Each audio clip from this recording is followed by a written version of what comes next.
Wilson came then from a different world, and he became the focal point of a broad mainstream American culture that thought that modern literature and wanted modern literature to be able to be read and appreciated by ordinary people.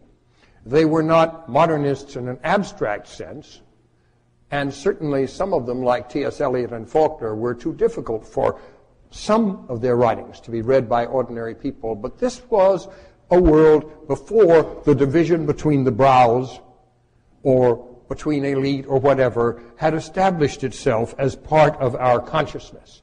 Wilson was a major player in the successful effort of his generation to establish at the heart of American life an innovative literature that would equal the great cultures of Europe. And he knew that the great cultures of Europe were there. He was not a product of a narrow American studies kind of training at all. He joined a high artistic standard with an openness to all experience and a belief that literature was as much a part of life for everyone as conversation.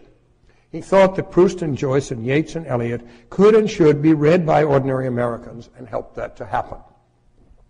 Wilson was a very various man. Over a period of almost 50 years, he was a literary journalist, an investigative reporter, a brilliant memoirist, and dedicated journal keeper. His biographical histories, To the Finland Station and Patriotic Gore, are profoundly influential with Americans today.